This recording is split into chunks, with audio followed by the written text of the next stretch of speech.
Hi, and welcome to this first in a series about managing the Jenkins systemd process.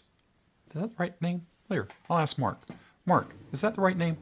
That's pretty close. I'd say Okay. managing Jenkins services on Linux with systemd. Like Mark said, that's what we're doing today. And specifically today, we're doing CentOS. Right. Next week, Let's try Debian. we'll do Debian next week. I don't know that we'll do SUSE. Should we? I'm not sure that it's enough different from CentOS and from Red Hat. There are thankfully the elegant part of that is all three of them now become a single thing that we can describe with one set of descriptions. So That's true. So, just in case people don't know who we are, my name is Darren Pope, and I'm a developer advocate for CloudBees. This over here is Mark Waite. Mark, and what do you do? I'm the Jenkins documentation officer, a member of the Jenkins board, and a maintainer of the Git plugin. Got it. So what we're going to do is we're going to take a look at some of the docs. In fact, the docs that we're going to be showing you right now aren't actually live on the site. So you get to see a pre-release, but should be live at some point tomorrow, wherever tomorrow is. Time, right? And we're going to do a live upgrade. I'm willing to do that just for you. Let's see if it actually works today, though. Is everything working today? Everything's working today. I saw some other things today that weren't working as well, but I think they're working now. What do you want to look at first? Do you want to take a look at this blog post that Basil wrote? Is that where you want to start?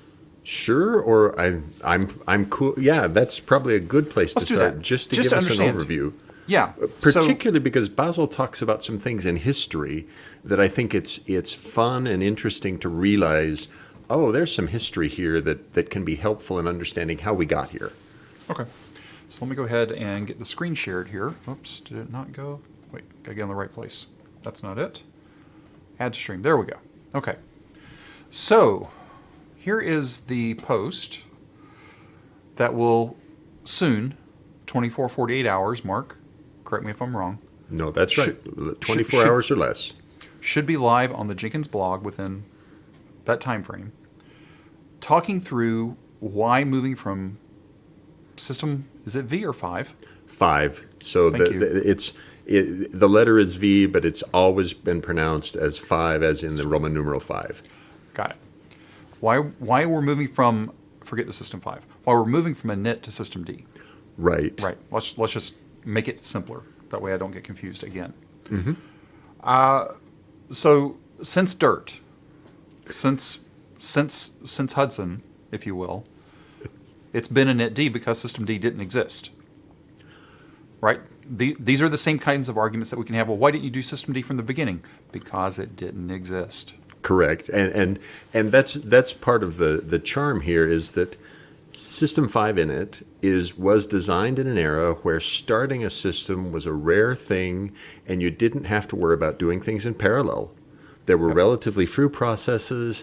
They didn't have complicating things like Wi-Fi networks that came and went, mobile devices that disappeared from one network and appeared on another, all sorts of interesting complications that init didn't have to do. And in the modern world, all those things are very real for Unix and Unix kernel kind of systems. Yep. And init back from 1983. Yes. And it's worked great since 1983 and still continues to work to this day. Exactly. But I liked how Basil broke out W. Richard Stevens. I had forgotten this book.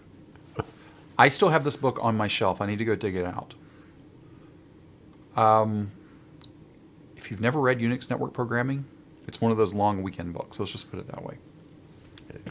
So it's talking about all the things that happened in that process.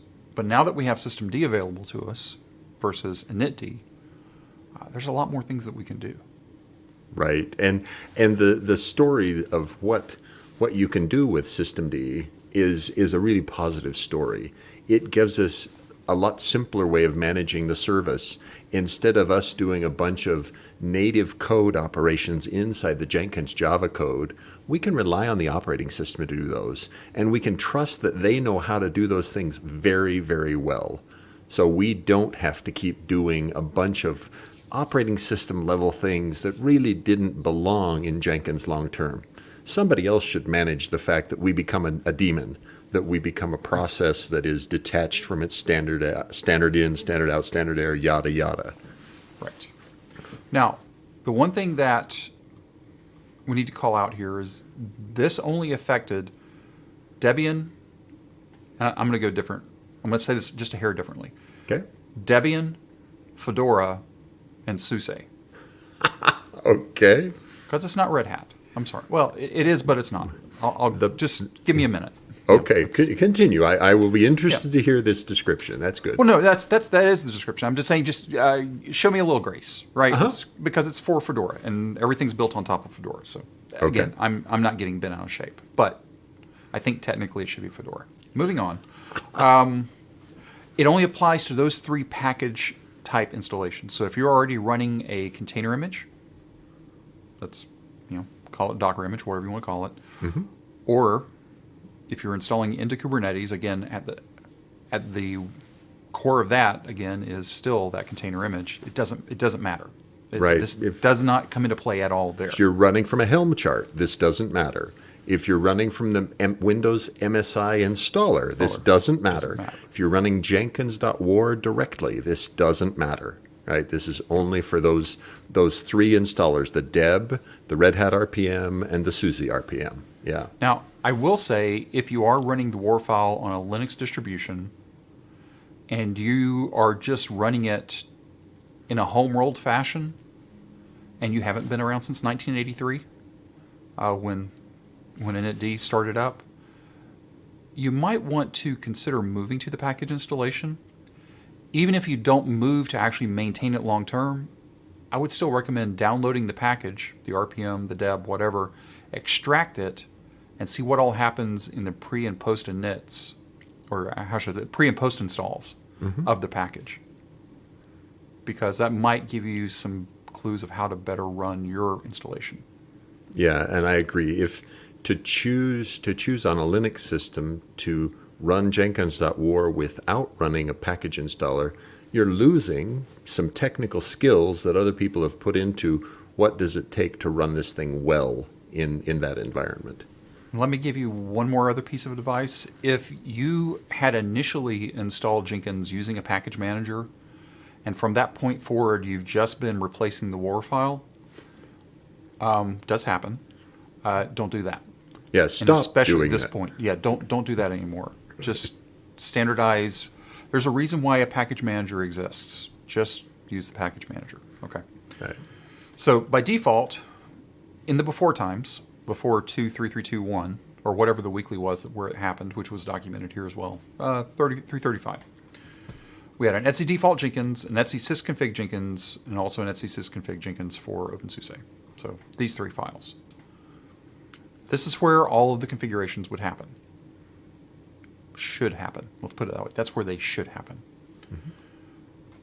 Now, the Red Hat and OpenSUSE versions were exactly the same. But the Debian version was different. If I remember right, I can't remember SUSE. It's been probably a year since I've done a SUSE install. Yeah, so the way that Basil has described it is that each configuration file used a unique format. The differences between SUSE and Red Hat were much smaller. Yeah. But there were clearly radical differences between Debian and the other 2. Yep. And you might be thinking, okay, well, why bother with all this, right? So let me sort of fast forward. At this point, there had to be 3 different maintenance processes to manage this initd process across these 3 platforms. Right, and 3 different documentation processes to describe it, all and the 3 things. different sets of alerts and warnings about, oh, this problem or that problem may occur. Yeah, complications that we really didn't need, and that don't help us do good, reliable software. Right, and systemd eliminates all that, or eliminates all that mess, and brings us into a coherent, here's the way to do it. Right. Right, okay. All right, now what we have is we now have this nice clean service. Depending on where you're at is where the file is.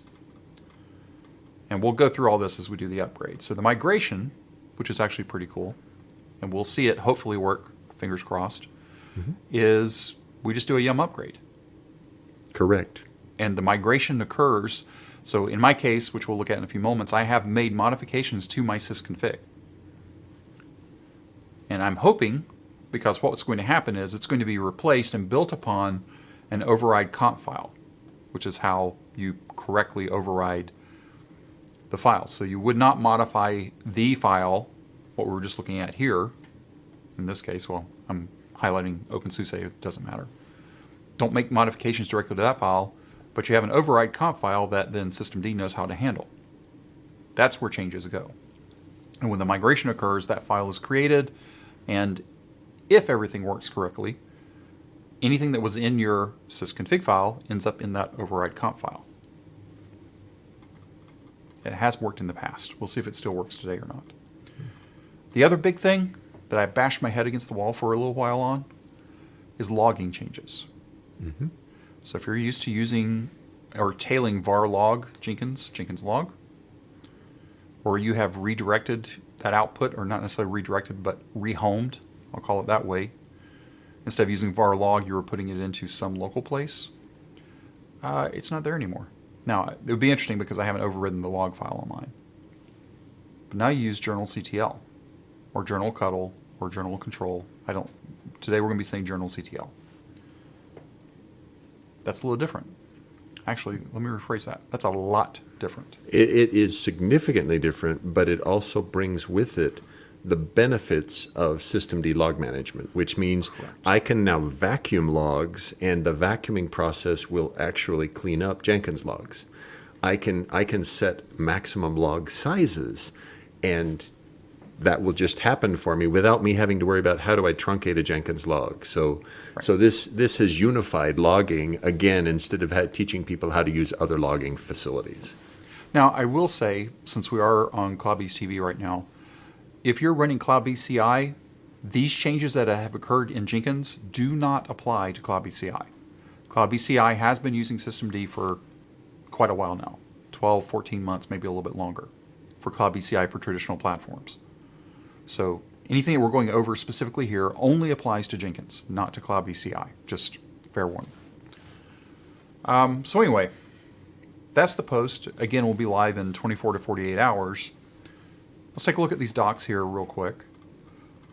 We'll be looking at our service configuration. It'll look something along these lines. How the overrides work. We'll see how that works. The editing, starting the services. Again, I've been using systemctl, but that was just wrapping initd in the past, so that wasn't a big deal.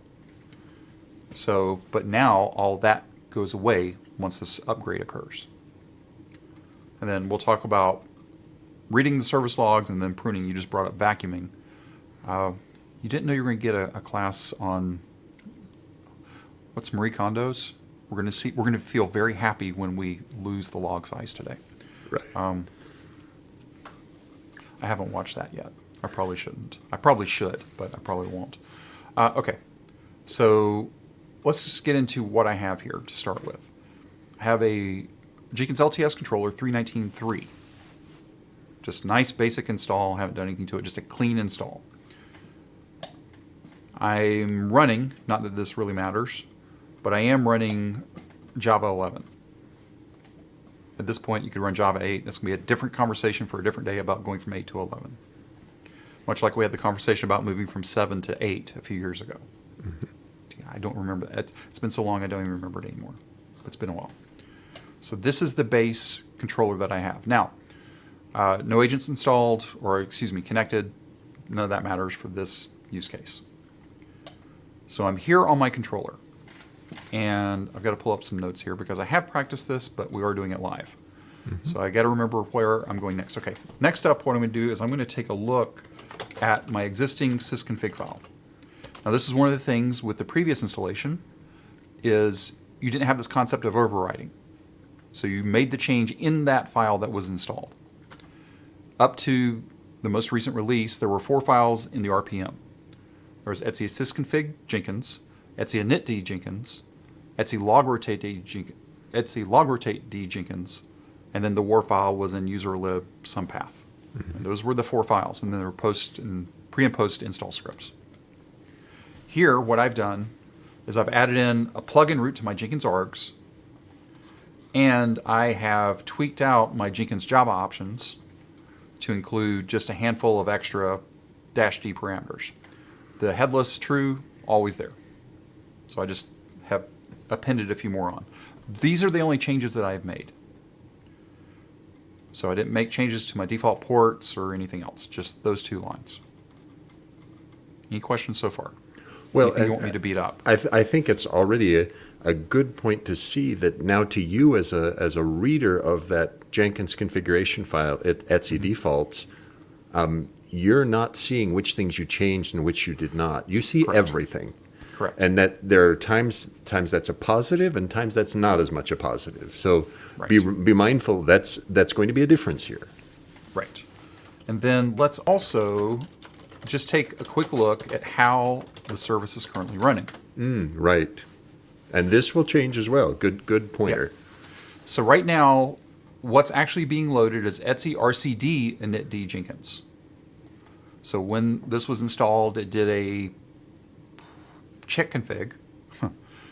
Bring it, so it did a check config on for Jenkins, or whatever the correct pathing or correct syntax is. So right now, this is what's currently loaded up and what fired off this process. Now note the process. This is always very useful to know, by the way, looking at the command line. So I could do a ps-aux, but here I can see it here. So it's up and running. Was there anything else I wanted to call out on that? No. The exec start was the only real thing that I wanted to call out here.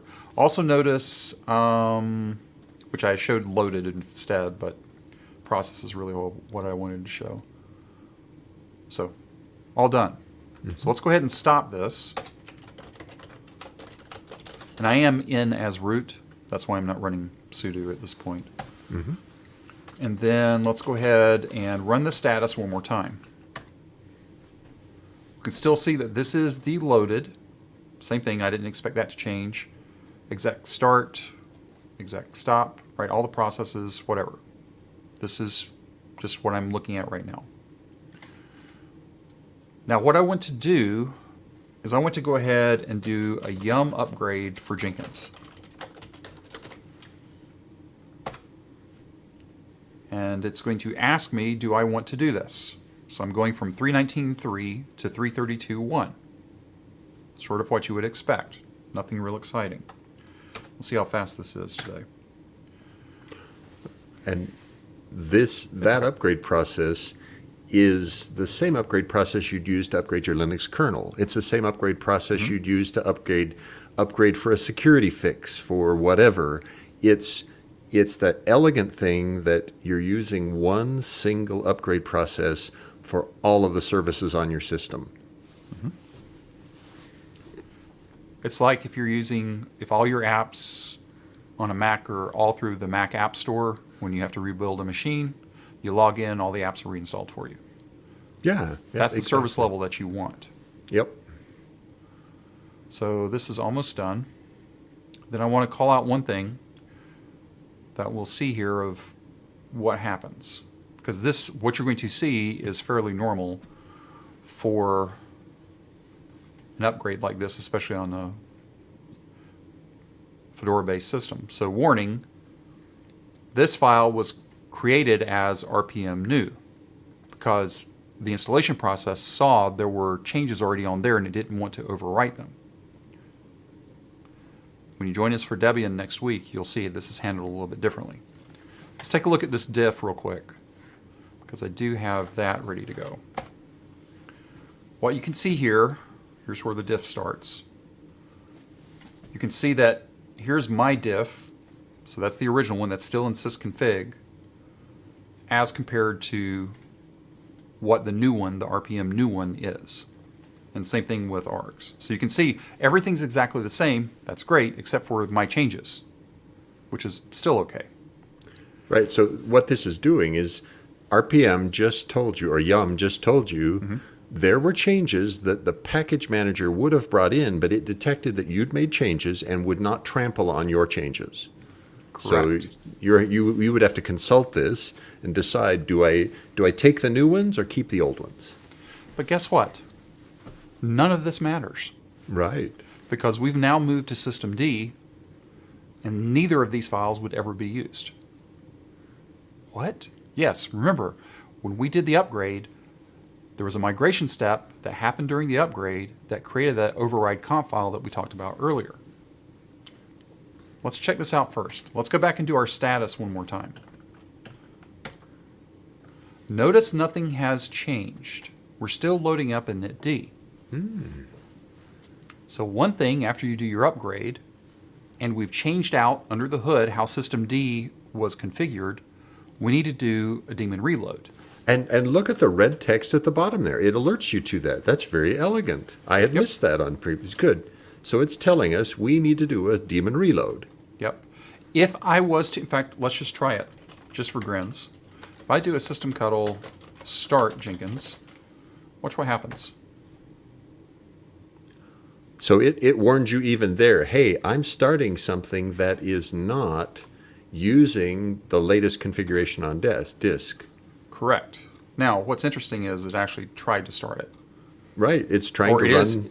it is starting it, but it's going to start the old one, not the new one. So I'm still going to stop this. It's sort of a weird edge case, but we're going to let it go here. All right. So now what I'm going to do, let's go back to status one more time. Of course, it's now long and ugly, but now we're still at initd, right? All the initds. Let's do this daemon reload. Now, clean this up. Let's do our system, or our status. Now let's take a look at our status. Our loaded is now user lib systemd system Jenkins service. It's no longer the rcd initd. So we had to do the daemon reload in order for this to get set back up correctly, or set up correctly to begin with. Configuration has, that daemon reload that you did has now caused systemd to realize, to reparse its configuration files and see, now instead of using system5 init, we're going to use systemd. Correct. So at this point, the etc sysconfig Jenkins file is dead to me. Right. Don't care about it. Now you may be asking, well, how do I know that? Well, what we can do is we can take a look at this file. I mean, this is a file. The service file is just a file. So if we take a look at this, it's a normal service file. It's really long. We're not going to go through every line. We won't do that to people. But let's take a look at how it starts out. Right? Normal. Here's how you would edit it. First key part here. This file is managed by systemd. Do not edit this file manually. Guess what happens if you edit this file manually? It'll get splatted. That's why we have the override file. We'll take a look at that in a minute. Now we can edit the Jenkins file, or edit this, Jenkins file. But then we have units, we have services. Under services, you'll notice that we have this exec start user bin Jenkins. We'll take a look at that in a second. And then the user group. So in this case, if you were previously running with a non-Jenkins user, let's say you had a named user, don't make the changes here because that's not going to cut it.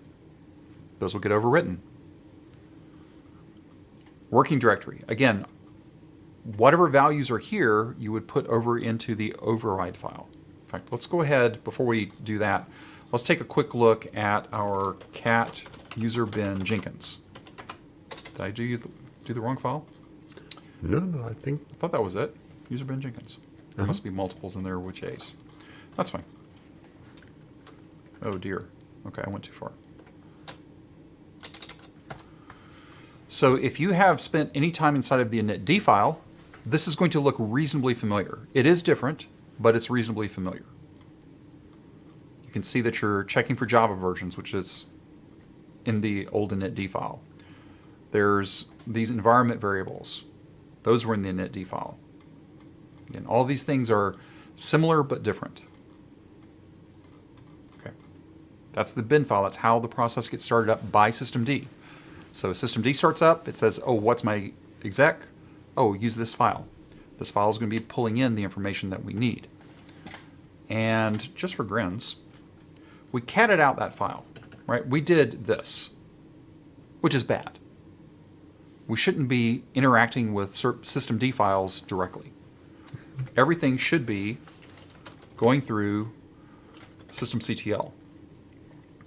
So I can say cat Jenkins, which is the service name, and it loads up for me the service file. Right? That's pretty straightforward, and I'm just catting it out, and I can review it however I want. That's pretty cool. But let's take a look at the override file.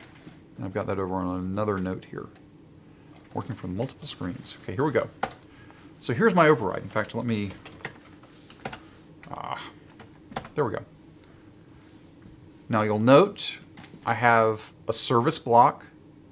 If you're building this from scratch and you forget service, think back to what we saw in the system cuddle. We had service, we had user, I believe. I'm calling it a block, it's really a section. So make sure you cannot have just what you think you need. These things are associated with this section. So you have to have the section in there too so it knows where to apply these things.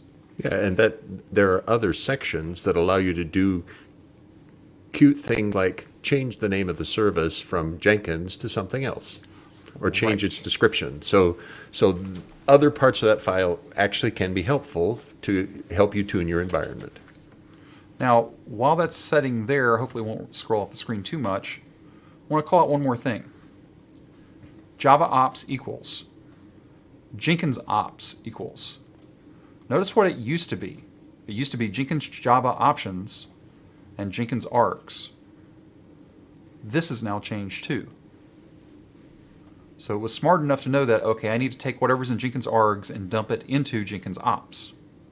I need to take whatever's in Jenkins Java options and dump it into Java ops. Right. So you couldn't just take and copy and paste out of your sysconfig and dump it in here. That would not go well, put it that way. So we have our override file. Again, let's go back to our status real quick. Oops. Status. We're loaded, we're not running yet. Notice this drop-in. So this file follows a standard naming path, etc systemd system, Jenkins service D. Then inside of that directory, we have the override conf file, which is what we just looked at. Now, there's also another command that we can run that I'm going to copy because it'd be too long to type. Systemd analyze verify Jenkins.service. What this does is it stacks up and checks that everything that you provided from a systemd perspective is actually correct from a linting perspective. So if you'd messed up, like if I had left out, in fact, let's do this real quick. You don't have anywhere to be, Mark, right? No, this is great. So if you were to do this, did I mess up the pathing? Yeah, I did. And then override. If I got rid of service, right, because I just ranted about, okay, you have to have these sections. If I run this analyze, it complains, it says assignment outside of section. Yeah, so you're being ignored. The two things you Yep. thought were being honored are being ignored, and it's telling you so. Correct. So let's put that back in. And we'll run this again. So this is just a quick sanity check. Nothing huge, but if this comes back and is yelling at you, then you know something went amiss. Mm-hmm. It is possible that you may have had an edge case in your sysconfig file that the migration didn't handle correctly. So before starting the service, I would recommend that you run the systemd analyze, just to make sure. If there's no answer, in fact, if we do a we've got an exit code of 0, so we're golden. Mm-hmm. Okay, we've done all the things. I want to show you one more thing. Actually, no, I gotta go a little bit further first. So now what we'll do is we're ready to start. I'll say restart, just because I can. Now notice I hit enter, and I'm waiting, and I'm waiting, and I'm waiting, and I'm waiting, what's happening is it does not release control until it's up and running. Now, and this is a difference between the init-based system where it launched it, assumed it would go into the background and continue. And that behavior was desirable in the days when you weren't parallel, and it's much less desirable in the days when we've got parallel initialization like systemd does. Correct. So that was one of the things that caught me off guard, I'll be honest, that I had to wait for that. Well, and it's a point for note to people that if your Jenkins controller takes a very long time to start up, for instance, because you've got a very slow file system behind it, or because it's enormous, there are checks that are applied regularly by systemd looking, is this thing still starting? And there might be scenarios where you say, I've got 100,000 jobs on a slow NFS file system, where you may find surprises with this new behavior in terms of startup. So be mindful of it and be aware that systemd startup has some differences compared to how init was started. Correct. And I am going to take this time one more time to say this applies only to Jenkins. If you're a CloudBees CI customer, this does not apply to you. Systemd process is different in CloudBees CI, has been in place for months, well over a year, so not this problem. I just wanted to say this because it did catch me off guard, especially with an completely empty controller. Right. Okay, so now we've seen the override. We started up. I'll call out some of these logs here, but now what we want to do is we want to take a look at the logs. Well, typically what we would do, and if I would have been smart about it, I would have deleted the file, but we can see that it started up at 2100, at least from that timing perspective. If I was to go over and just take a look at var log Jenkins log and go to the bottom, the last information we had was 10 minutes ago. That was before we did our upgrade. So where the heck are our logs? Yeah, this is not the log file anymore. Yep. No, it is not. So now what we do is we use journalctl-u Jenkins. And automatically it doesn't tail. You can tail it. In fact, let's just do that real quick. So it follows VI forward and back. So Shift G got me to the bottom, and I can move around that way. You will notice this operation not permitted. This currently is a known issue. And it's already fixed actually in latest weekly, but it won't be fixed in LTS until 2.332.2. Okay, so in a couple of weeks. Yeah. In theory.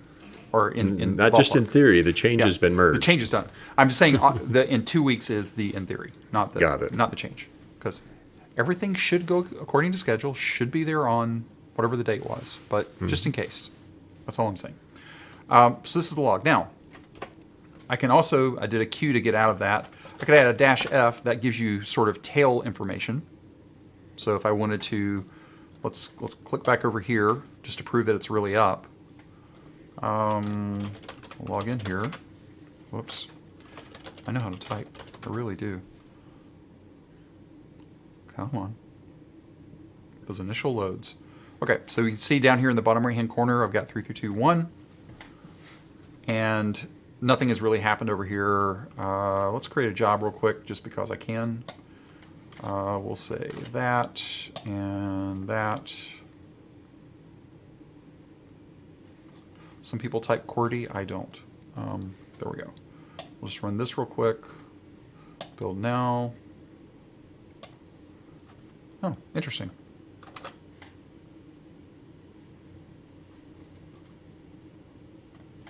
There it goes. Okay.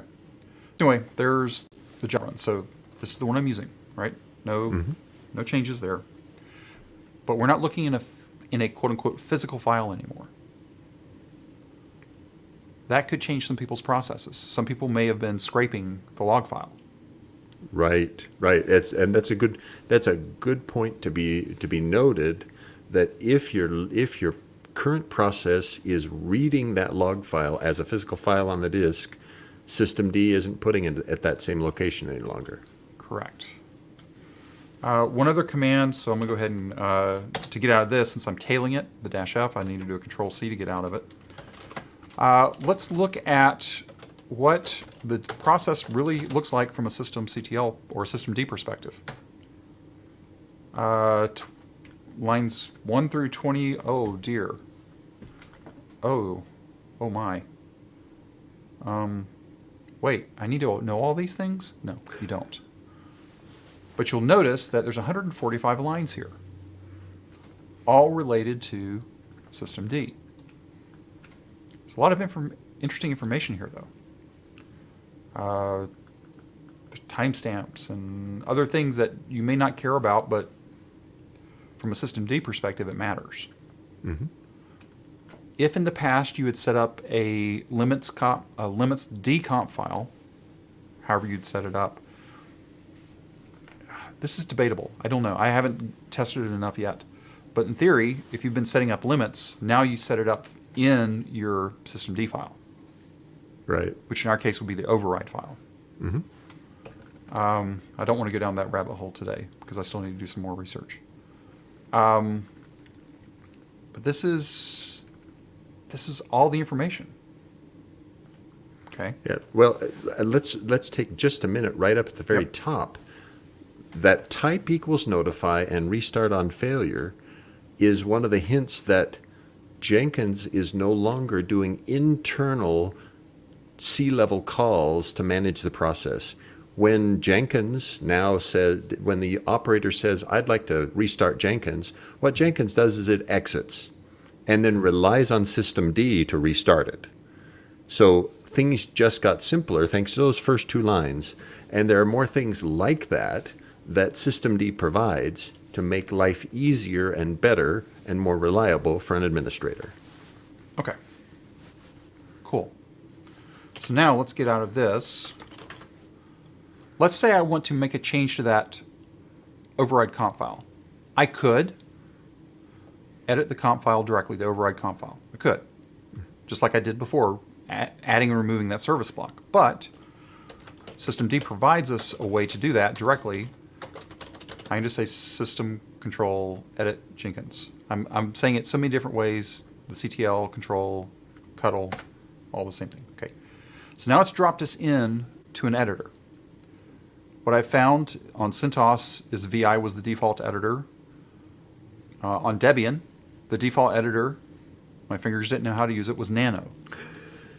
So I overrode that to make it VI, just because Nano has been too many years.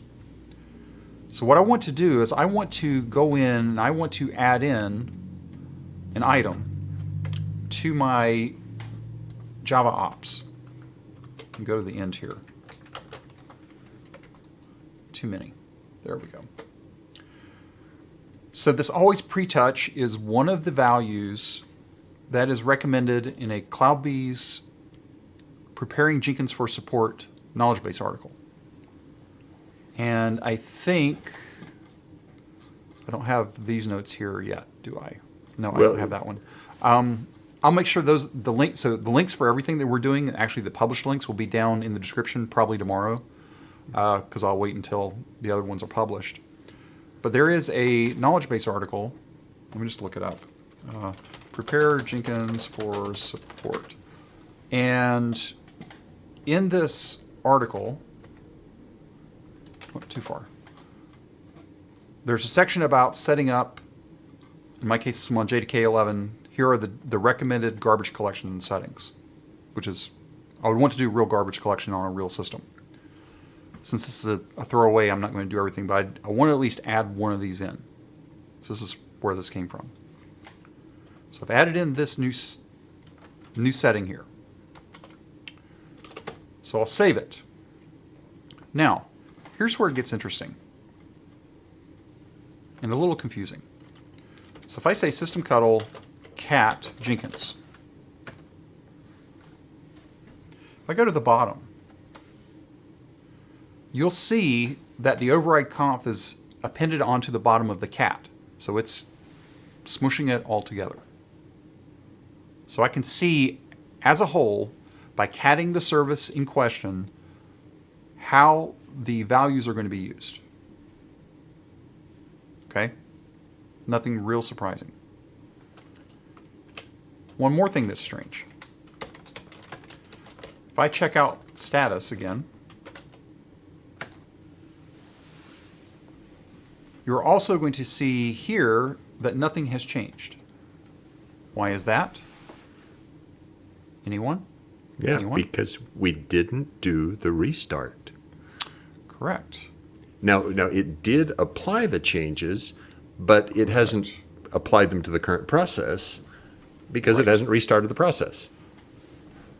Just because you changed the file does not mean that the process has been restarted. Well, Right? and there are even 3 levels, right? Because if you had edited it with VI rather than using system edit Jenkins, then you would have had to do another step, the daemon reload thing. So system edit Jenkins is a good choice. Correct. Now, it's interesting you bring that up. I think I actually tested it, and I don't think it yelled at me. And it probably may should not. have. Right. See, that's Should. it's that the editing the file directly while allowed is ill-advised because it doesn't give you the benefits that systemctl edit Jenkins does. Right. This would be like trying to edit cron without using cron tab. Right. And your example is an ideal match. That's exactly the kind of thing. Yes, I could do it, and the next time I restart the operating system, it'll probably read it. But, okay. So we've made that change. Let's go ahead and restart our service.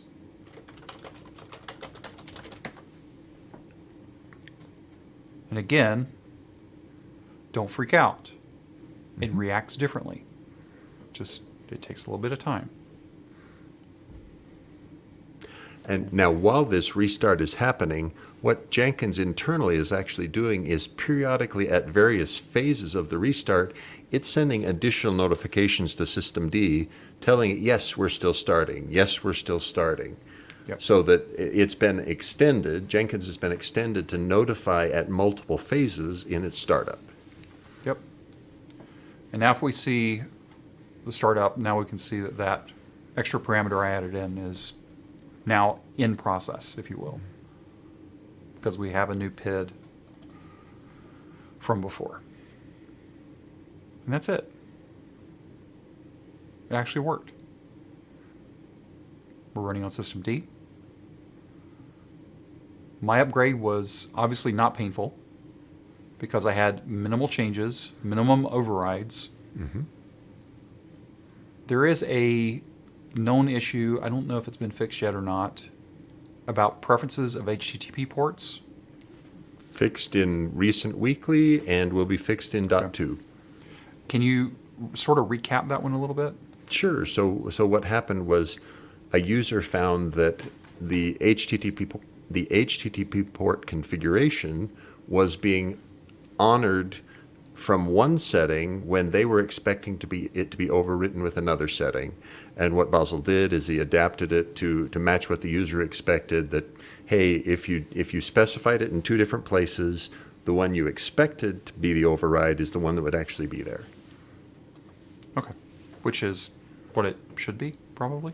Right. Well, It makes sense. it's a little weird that you could overwrite in 2 places, right? And that kind of weird, but that's what it was. That was what was available, so he's adapted the code to make sure that it handles it. Okay. So that's that. So that was upgrading on CentOS, moving from initd to systemd. Mm-hmm. Or system 5 if you want to, but initd to systemd is easier to say.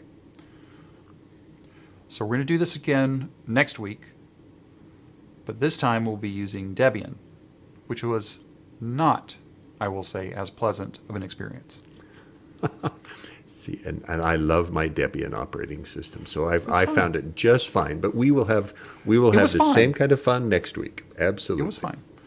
So again, if you haven't subscribed yet to CloudBees TV, go ahead and subscribe. So when I do schedule it, which will probably be scheduled next Wednesday, we have the time already, but we're giving ourselves some wiggle room just in case we have to reschedule a little bit. Go ahead and subscribe. Click the bell notifications. That way you can be notified anytime new content shows up or when we're scheduling something.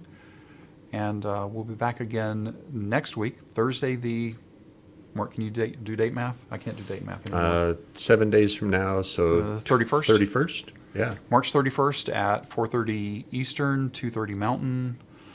Oh dear, don't ask me about daylight time because I think it changes this weekend everywhere else. So Yeah. I don't remember. But here in this world, all the time has already changed. Jose, you are quite welcome. Thanks for being here with us live, and hopefully it was helpful to you. And we will talk to everybody again next week. Have a great rest of your day and a great weekend. And now I have to find the right things that I always forget. And here we go.